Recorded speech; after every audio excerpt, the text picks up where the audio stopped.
On this episode of The Open Road, we're going to harness the power of the sun.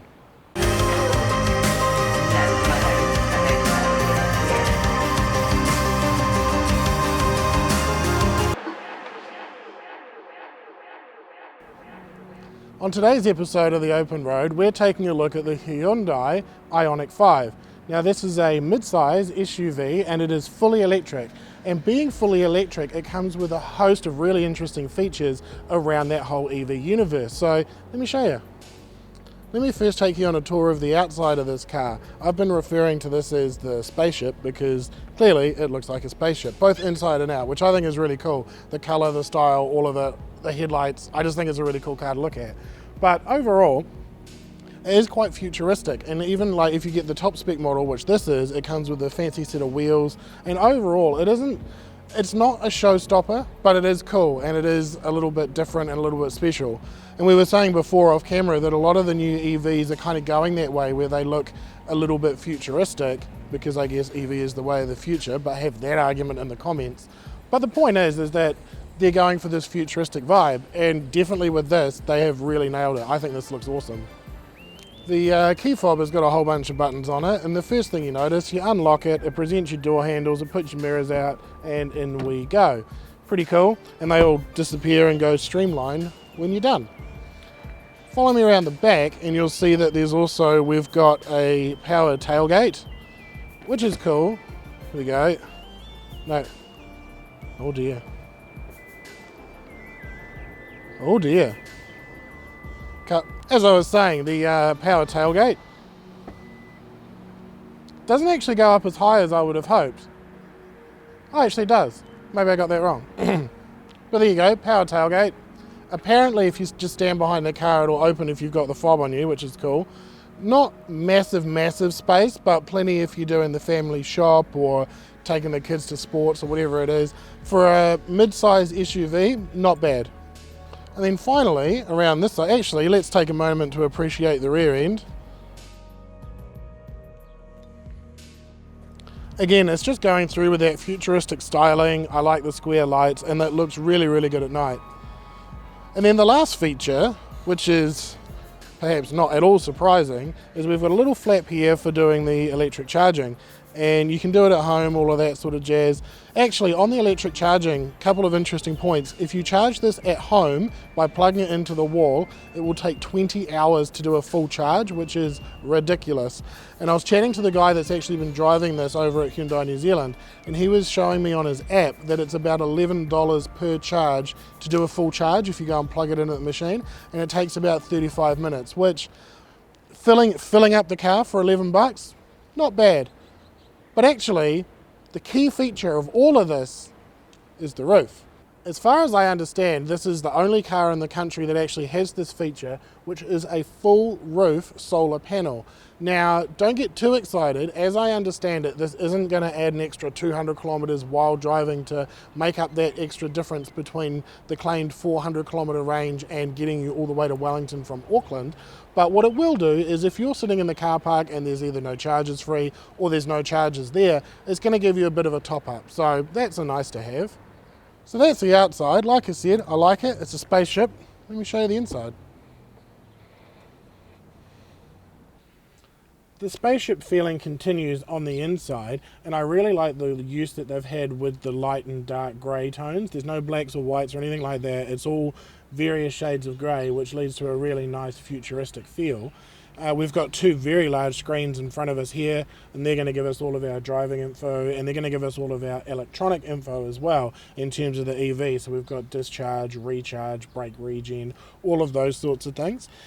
Outside of that, I would say that it's a nice, elegant, I would say, and it's quite a futuristic and interestingly thought out and designed interior, but there's nothing super wow about it. It's a comfortable car to drive, it's a comfortable car to be in, and the design is elegant, and I think it's interesting, but I don't think that there's anything about this car that's super revolutionary in terms of driving it on a day-to-day basis.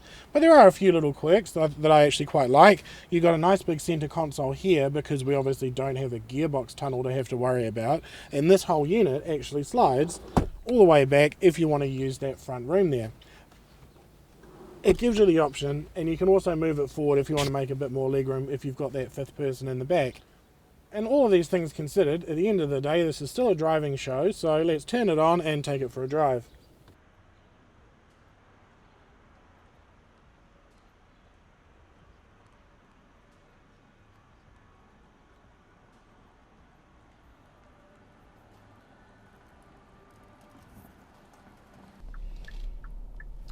The thing about EV, if you've never driven one before, is that you don't know it's on until you actually put your foot on the gas, and it starts going.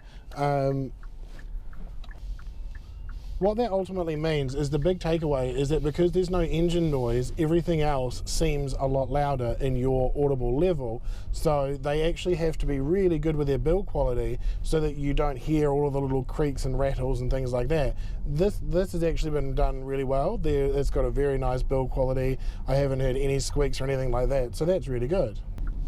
In 100 meters, red light camera ahead. Well, that's very useful. Thank you for that information. A cool little thing that popped up that I wasn't expecting is that there are little cameras under the wing mirrors that will, when you start indicating, present a little display on the dash of what would be your blind spot. This car has actually got really good visibility, so you don't necessarily need them, but it's a really nice feature to have, and they have come in quite useful from time to time. What was that about? This is one thing with ultra-modern cars, and it's not just an EV thing, but across the board, a lot of ultra-modern cars will give you all these little beeps, bells and bongs, and you don't, half the time you don't know what they're for, and they just become really annoying. It is what it is. I guess this is one of the things with modern technology and motoring, or not motoring as the case may be, is all of the little bits and pieces that cars want to do for you because they're assuming that you're an idiot. And I mean, let's be fair, some of the time they're not wrong. But for me personally, I do find a lot of these driving aids like lane assist or whatever it is really intrusive. Going through the tunnel has just reminded me of something cool. When you drive this at night, the ambient lighting in this is actually really tastefully done. There's a couple of halos around the speakers, and there's some little accent lighting here and there in some of the little cubbies and stuff, but it's actually really tastefully done. But in terms of actual driving this car, there isn't really anything amazing to write home about. The only differences between this and any other SUV is that this is an electric car. We know that Hyundai make really nice handling cars from their N series, and again, this is a nice handling, it rides nice, it's got all of the mod cons as any other high-end Hyundai would, and this is the top spec, so it has got all the nice stuff. But ultimately, at the end of the day, it's really just another family SUV. It rides nice, it handles nice, that's it. It doesn't do anything amazing. It doesn't, fold the wheels up and fly home for you. I mean, that'd be cool if it did, but it doesn't. It's just another SUV that just happens to be very high spec in terms of the EV side of things, such as the solar panel on the roof. So there's not a lot I can tell you. It's nice. You can have the whole EV discussion in the comments. I'm not interested in that right now. At the end of the day, EV is coming whether we like it or not, so let's at the very least explore what it's going to be.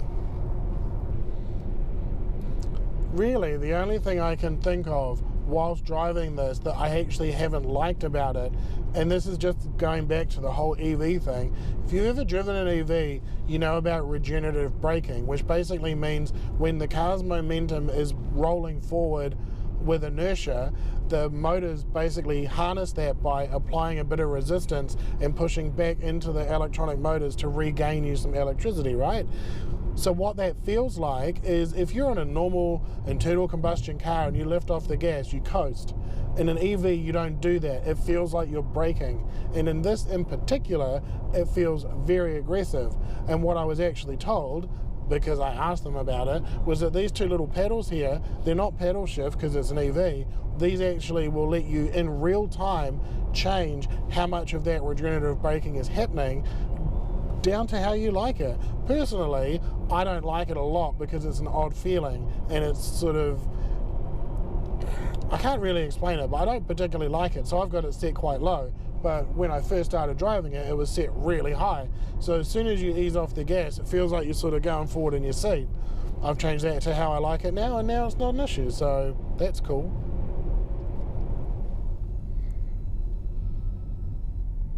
What's that? I have no idea.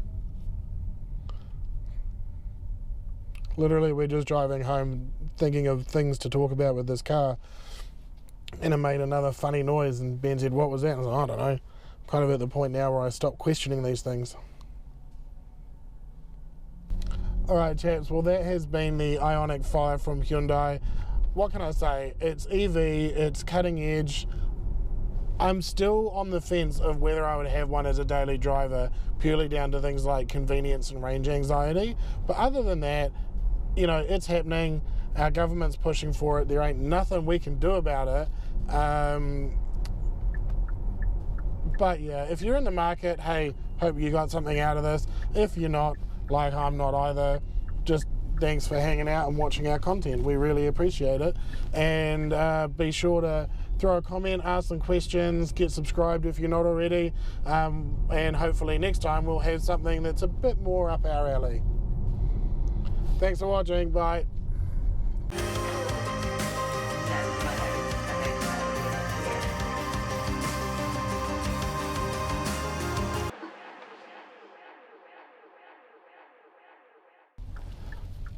And as we get home, I'd like to just say a big thank you to Mr. Benjamin Gerards, who has been our director today and helping me out film this. Like and go give him a follow. What's this? Don't know. Press it, see what happens. Ah! Actually gone. Oh, Got him. lights on when the door's open. Oh, right, okay.